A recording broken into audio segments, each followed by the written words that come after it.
Everybody has their favorite boon in Hades, even Zagreus. Your brother's favorite. My favorite boon is by far the most elaborate in Hades too. It's the Word of Greater Girth granted by Circe. Not only is it a powerful boon, it also has a surprising in-game effect. I feel a little off. Greater Girth and its parallel Word of Smaller Stature don't merely adjust your stats, they actually make Melinoe bigger or smaller. And that's a little bit of flair that couldn't have happened in the first Hades game. That was like not even a technical possibility in our previous games. The first time I got Greater Girth, I heard Melinoe's deeper voice and thought, surely the team at Supergiant Games didn't write and record deeper voice lines for this one boon. You'd need dozens of unique lines for handing over nectar. Perhaps it will help you perfect your own recipe. For trash talking. Go lick your wounds. For chatting up cuties by the pool. And I simply like it when you're you. But then Eris comments on it. Whoa, Trouble, you're huge! Like you and Nemi had a child. I started to think, maybe they did record higher and lower voice lines. I had just enough doubt in my heart that I became absolutely obsessed with this boon. I wish I were big. I took it whenever I could, with Smaller Stature as my default backup. And then when I met Dionysus for the first time while bigged, it confirmed my suspicion that it had to be a procedural effect. But I was still blown away by the attention to detail that went into these boons. Everything about Melinoe changes when you take them. Her character portrait, her battle model, her voice. Even the token that moves between worlds grows or shrinks when you take these boons. So I reached out to Supergiant Games to learn more about their process and why these two boons got such special treatment. We have a process that we internally refer to as a boon storm, like a brainstorm, where members of our design team, we all essentially throw ideas into a pot. And then typically it's Amir and Alice, two of our designers, who go through all the ideas and pick them based on a variety of factors. That's Greg Casavin, creative director at Supergiant Games and writer of Hades 1 and 2. And we brainstorm, stuff that sounds like it'll be strong and in theme for the character, but we also brainstorm things that can be a little bit more out of left field. And I suppose this is an example of like, hey, Circe's an enchantress. She transforms people. What could she do that's a little bit more dramatic? Turn you big, turn you small. What would that mean? Although I've seen these referred to as joke boons or gag boons, the in-universe equivalent of big head mode, they're actually quite powerful. Greater Girth gives you an increase of 15% to your max health and weapon damage. A beefier Melinoe to take more hits and deal more damage. Smaller Stature grants 10% movement speed and dodge chance. On their own, these are powerful upgrades. Pair them with Buried Treasure and a few Centaur Hearts for insane health gains, or Nitro Boost and Plasma upgrades for untouchable speed. And that's exactly the kind of skill comboing the devs had in mind. We like when players can put together something that's really, really powerful. We just don't necessarily want them to be able to do that super, super reliably. The first time I defeated the final boss, I had so much plasma bonus and sprint speed upgrades that I was running laps around that house. And it felt great. It really felt like I had powers that I never could have imagined the game giving me. Like, we want it to be a special occasion when you get that, sort of godlike combination of abilities, making sure it's possible to have some really kind of extreme situations, but making sure that those are special occasions as well. So these are well-balanced power boosts that fit in a character's thematic wheelhouse. That would have been enough for a lot of studios, but Supergiant really went above and beyond when designing these. Most boons are accompanied by some kind of visual feedback. Cursed foes get a bubbling black aura, fleet movement has a rainbow effect, weak foes look like Twitter-pated cartoon characters. But Greater and Smaller get the deluxe treatment. The smaller character portrait is scaled down to 75% and the big up to 120, which feels right about the range you'd want to be in before Melinoe gets hidden by the dialogue box or pushed off the screen. The small battle model is also 75% the size, but the bigger version is closer to 125. The board game-esque overworld meeples are more dramatic. The regular is scaled down to 65%, but the big version goes up to a whopping 170%. These visual adjustments were fine-tuned to get the right balance, but it's the audio adjustments that needed the most finessing. Melinoe was voiced by the talented Judy Alice Lee, who has had a busy year, also appearing as Vex in Borderlands 4 and Yone in Ghost of Yotei. She even voiced the child version of Melinoe in the flashbacks. When she's playing the child version of Melinoe, that's just her. That's just her own performance. No special processing whatsoever. We were amazed that she could just do that. So although Lee probably could have done the voices for small and big Melinoe, there was simply too much dialogue to do manually. It had to be procedural, handled in-game with voice processing. The upside of doing it procedurally is that they could really experiment with the change, make it as subtle or extreme as they wanted. But they had to strike a delicate balance. If you're gonna do it at all, it has to be noticeable. Otherwise, what's the point? But if you push it too far, it might be distracting. The pre-release build of Hades 2 had pretty extreme voice-changing effects. For comparison, here's pre-release and post-release giant Melinoe. The first thing Headmistress taught me was how not to give in. Had you not been so delinquent, you could have learned from her yourself. As well as pre-release and post-release Melinoe. So, at least the moon is beautiful tonight? So, at least the moon is beautiful tonight? And it's precisely because this effect was procedural, because it can affect any conversation, that they had to pull back for the final release. There was something cool about the more extreme values, but the problem that could come up is you get Circe's boon only about halfway through your surface run, and you could be dealing with these kind of heavy story situations, talking to Prometheus and these kinds of things.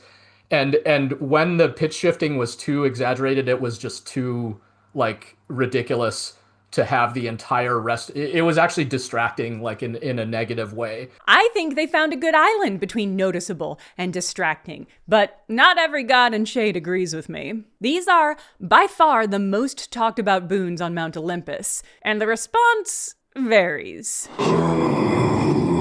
Once the devs decided to make the effect visible in-universe, it was only natural that characters would comment on it. These fantastical occurrences can occur, but they're just not necessarily that fantastical to these characters. They just have to react to them in an everyday sort of way. So it's finding that balance where it's like, oh, hey, that's it's almost like someone getting a new haircut, but, maybe a more unusual haircut than usual. And each person responds to it in their own unique way. You're so tiny right now, babe. How cute. Eris will, of course, rag on you. Athena, a longtime patron of Odysseus, will caution you not to trust Circe. She once created quite the predicament for a mortal seafarer whom I intended to protect. No one I think you'd know. Dionysus is just plain confused. Did you grow bigger? And I mean that purely as a compliment. Or did I grow smaller? Or, my head. Whereas Icarus will gush and then backpedal when he sees giant Melinoe. It's not a bad thing, I just couldn't help but notice. And now I'm staring. And now I'm going to stop.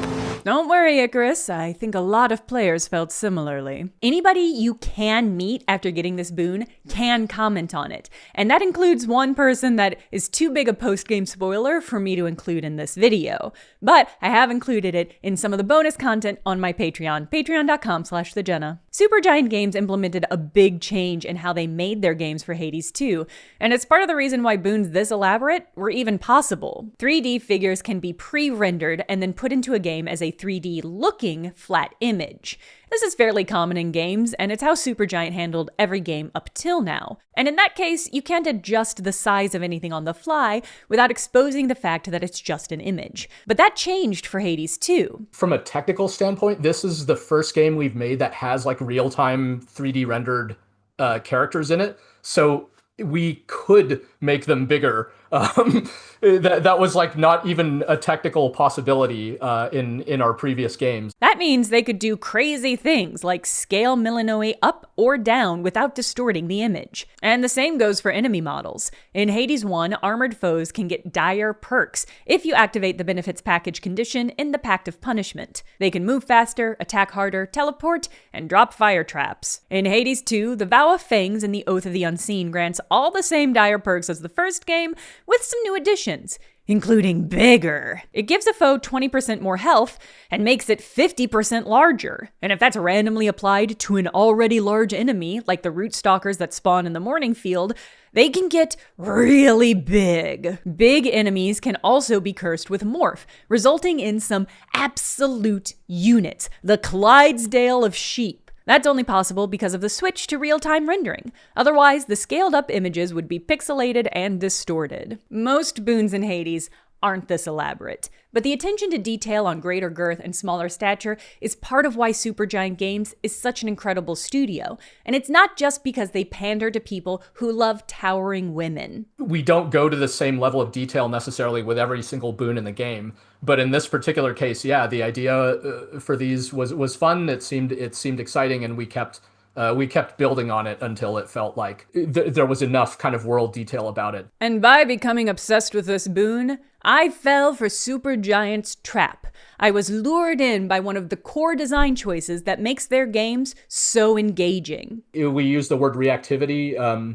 Reactivity has been really important to us in all of our games, going back to Bastion, our very first game, where the narrator, right, would kind of react to different things you would do along the way. We just find it really pleasurable in games in general when games respond kind of specifically to things that you don't necessarily think the game would pay attention to. You can see this excitement and this reactivity in every aspect of Hades 2, like when Aphrodite comments on you being flushed from the hot springs. There's nothing like a good hot bath, especially when in good company. Or Medea offering payback if you miss a fish in her presence. Shall I curse it? It's a unique approach to immersion, a kind of emotional immersion, where the world seems to really see what you do and react to it. I've rarely been as startled in a game as when a boss scolded me for harvesting materials in the middle of a fight. Are you shoveling? The world also reacts to what you, as a player, do, like when you mute the in-game music ahead of the Scylla fight. And I will not be silenced. No matter what you do, I'll always be singing in my head and yours. It's not fully breaking the fourth wall, it's more like leaning heavily on the fourth wall. There are these highly specific things that can occur, and that may have like a very limited window of opportunity to occur in certain cases. Like, no player is going to see every single narrative event or hear every single voice line in this game. I think it's essentially impossible. You might see Icarus get flustered about tall Melinoe, or you might not. In your world, Dionysus might consider inviting Circe over to party, or he might not. But when it does happen, and when enough of those little things happen to you as a player, it feels really special, right? You felt like you had a unique experience with the game, that you didn't just play the same game that everybody else did.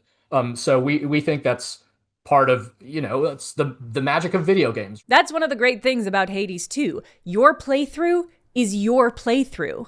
And in my playthrough, Melinoe really, really, really liked being tall.